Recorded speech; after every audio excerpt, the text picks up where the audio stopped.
Plano de contingência para proteger empresas afetadas pelas tarifas dos Estados Unidos deve sair na próxima semana. E você vai ver ainda. Procuradoria-Geral da República recorre no STF para limitar alcance de ampliação do foro privilegiado. E ainda, a corrida pela busca do presente ideal para os pais, que agrade e caiba no bolso. Essas e outras notícias você confere agora no Redação Hit.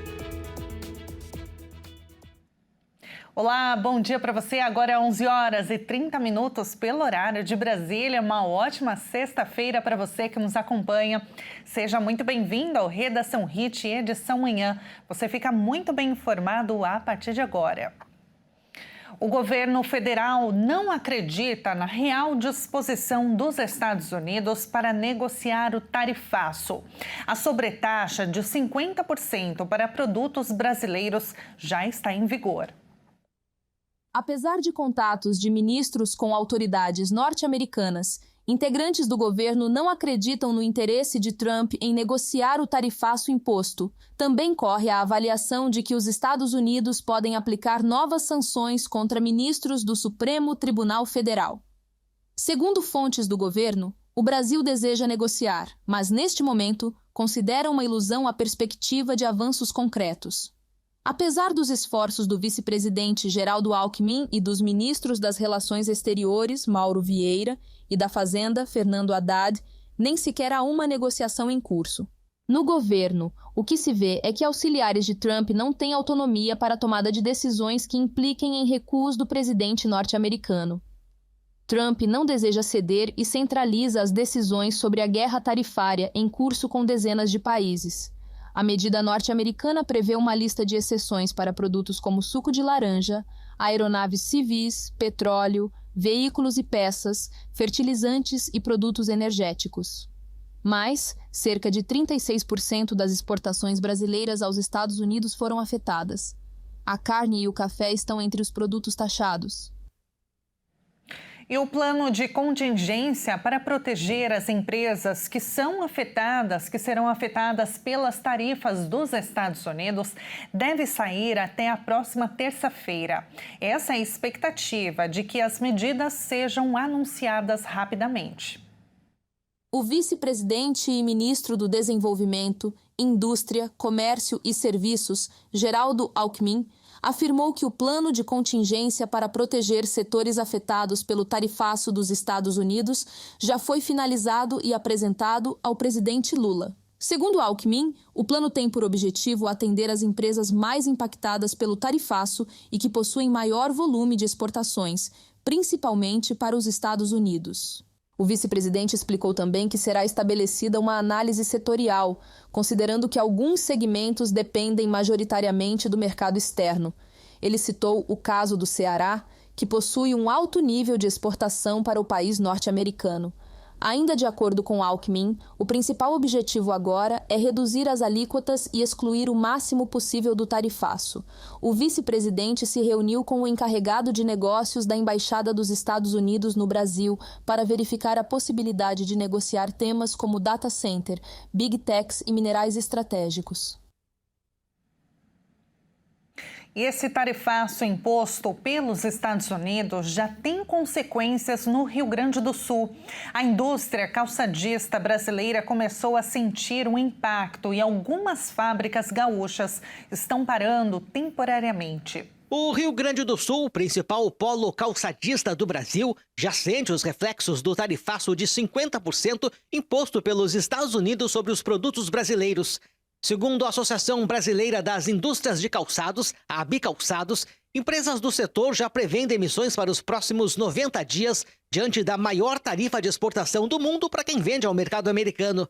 A entidade estima que o setor possa perder cerca de 3.900 postos de trabalho no Rio Grande do Sul.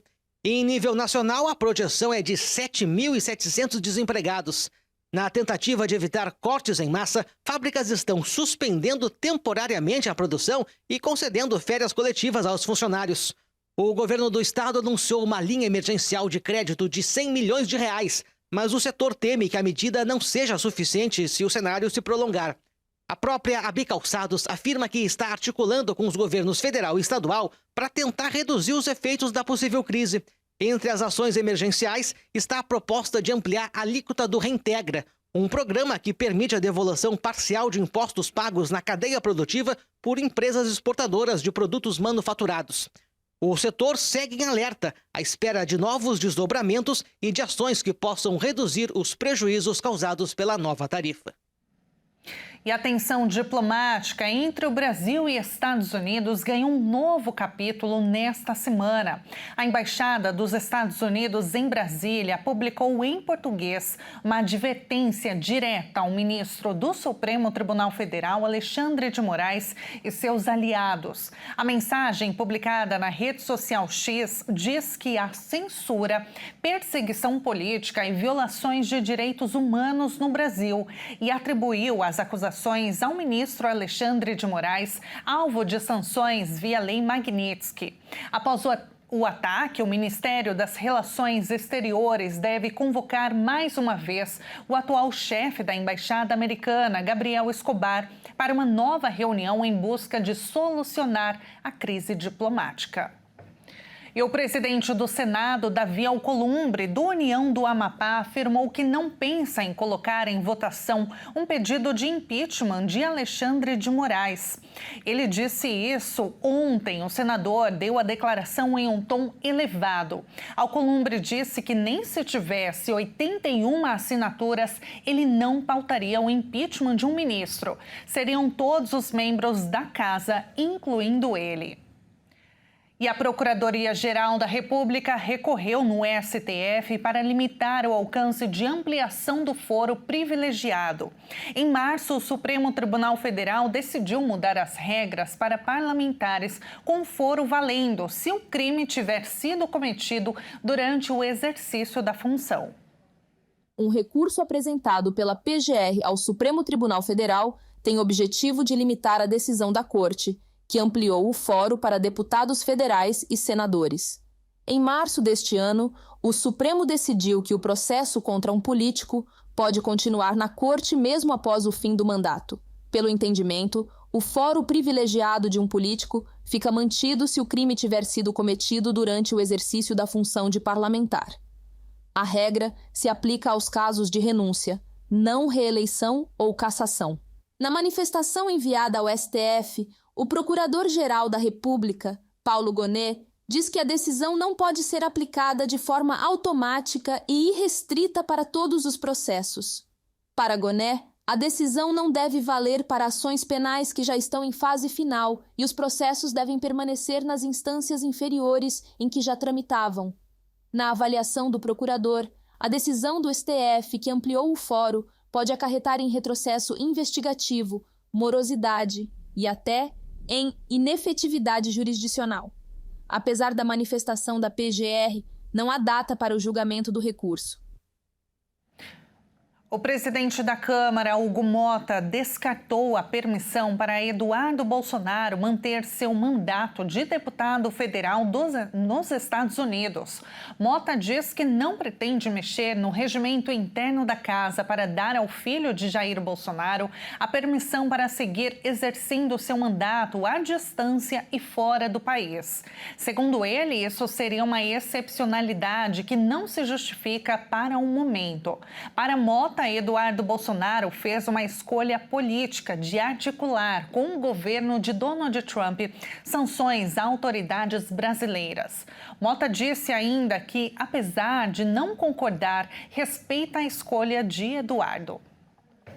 E o Senado aprovou manter a isenção de imposto de renda para quem ganha até 2 salários mínimos ou R$ 3.036. A proposta que segue agora para a sanção presidencial. Em anos anteriores, os trabalhadores que ganham até 2 salários mínimos já eram isentos do imposto de renda, mas o valor das tabelas tinha ficado defasado por causa do aumento do valor no começo deste ano. A análise no Senado foi feita de forma simbólica, sem registro nominal de votos. O projeto já havia sido analisado pela Câmara. O relator da proposta, o líder do governo no Senado, Jacques Wagner, agradeceu aos senadores pela compreensão e análise da proposta. Segundo o governo, a ampliação da faixa de isenção vai custar 3 bilhões e 300 milhões de reais neste ano. Já nos próximos 2 anos, o impacto será de mais de 5 bilhões de reais. A mudança afetará as declarações que serão feitas em 2026 relativas aos valores recebidos neste ano. Até dezembro, o Congresso deve analisar a proposta que isenta do imposto de renda os brasileiros que recebem até R$ 5.000 mensais.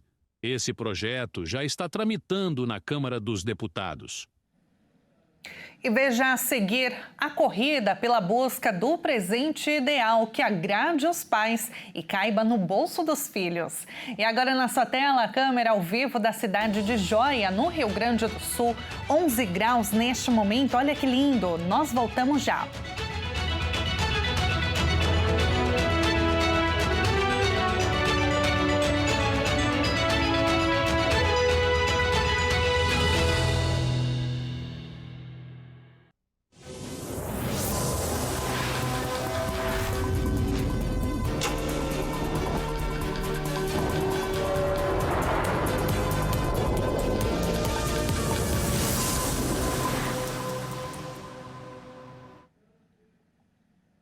O Redação Hit está de volta agora no horário de Brasília, 11 horas e 43 minutos.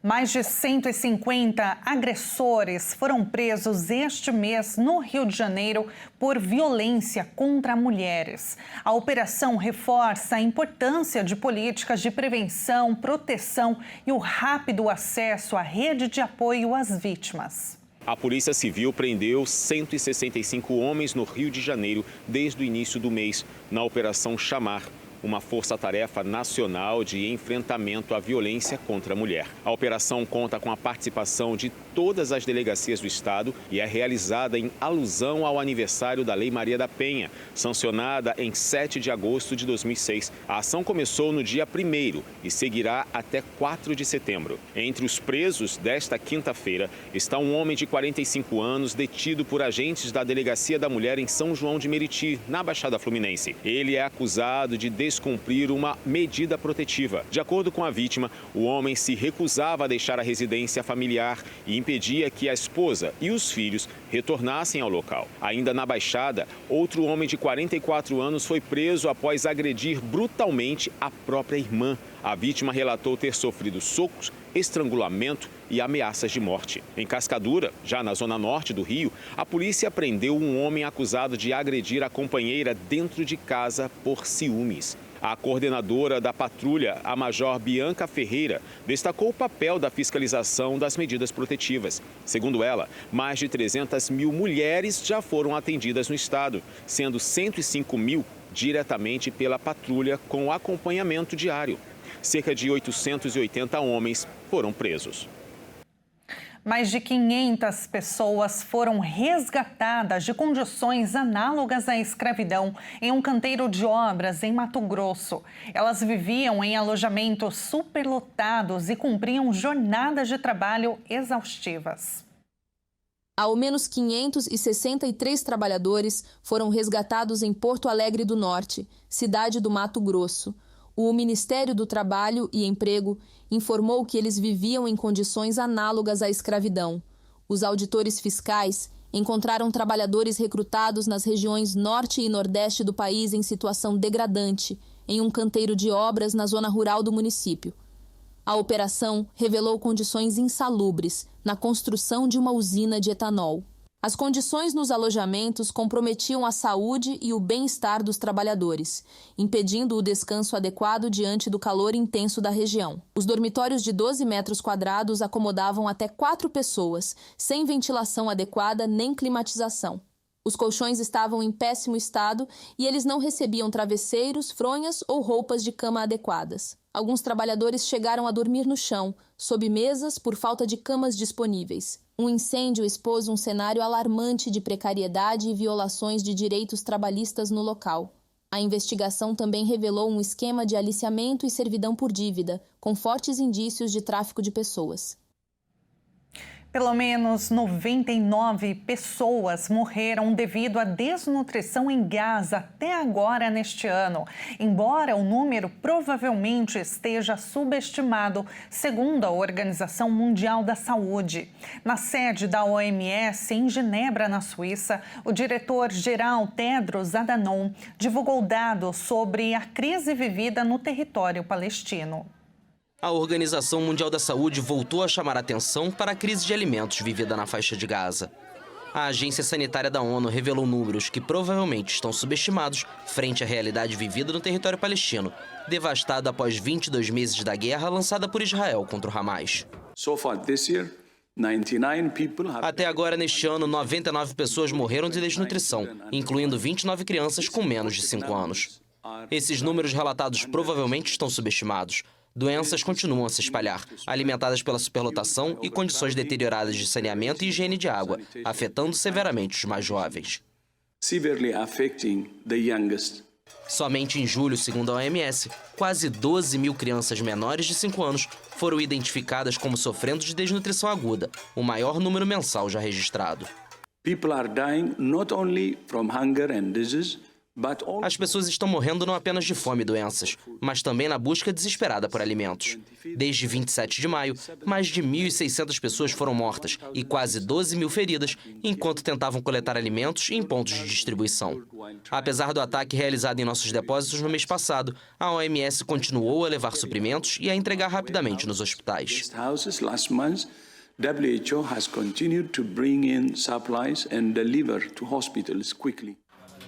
No final de julho, Israel suavizou parcialmente as restrições sobre a ajuda que entra em Gaza, mas a ONU sustenta que o que chega é insuficiente. Ao mesmo tempo, as operações e bombardeios seguem acontecendo. Segundo a Defesa Civil local, pelo menos 35 pessoas morreram nesta quinta-feira em ataques aéreos no enclave. O exército israelense ocupa ou opera atualmente em cerca de 75% da faixa de Gaza, principalmente de suas posições permanentes no território ao longo da fronteira, e bombardeia onde considera necessário. Na madrugada desta sexta, o Gabinete de Segurança de Israel aprovou um plano do primeiro-ministro Benjamin Netanyahu para assumir o total controle da cidade de Gaza, no norte do território palestino devastado pelos bombardeios e em crise humanitária. Atualmente, as forças de Israel ocupam ou operam cerca de 75% do território. Incêndios impulsionaram um aumento de 4% no desmatamento da Amazônia Legal nos últimos 12 meses. O governo atribuiu a alta à seca histórica e mantém a meta de zerar o desmatamento no país até 2030. Impulsionado por incêndios, o desmatamento na Amazônia Legal aumentou 4% entre agosto de 2024 e julho de 2025. O dado foi divulgado nesta quinta-feira a partir de números do Instituto Nacional de Pesquisas Espaciais. A devastação na maior floresta tropical do planeta atingiu 4.495 km² nos últimos 12 meses, uma área 3 vezes maior do que a cidade de São Paulo. O resultado do recorte reverte a forte queda registrada em 2024 e antecipa a tendência da próxima taxa anual do desmatamento, cuja cifra consolidada será divulgada em novembro, pouco antes de o país sediar a Conferência Climática COP30 em Belém. Levando em conta apenas julho, o desmatamento diminuiu 20% em relação ao mesmo mês de 2024. Apesar do aumento de 4%, essa foi a segunda menor superfície desmatada em um ano da série histórica, iniciada em 2015, que toma como referência o período entre agosto e julho do ano seguinte. Ao apresentar os dados, a ministra do Meio Ambiente, Marina Silva, disse que o que puxou foram os incêndios, que explicaram os 15% de desmatamento na Amazônia, a maior proporção desde o início da série. O governo do presidente Luiz Inácio Lula da Silva associa o aumento dos fogos, muitas vezes iniciados por ação humana, à seca histórica no país em 2024. Sem contar os incêndios, o desmatamento diminuiu 8% nos últimos 12 meses, um motivo para comemorar, segundo a ministra. O desmatamento na Amazônia está estabilizado, mas, obviamente, que o nosso compromisso é de desmatamento zero até 2030 no Brasil.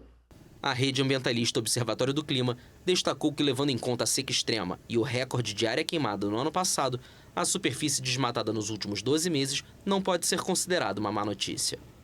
Nos biomas Pantanal e Cerrado, o desmatamento diminuiu 72% e 21%, respectivamente. A primeira redução no Cerrado desde 2021.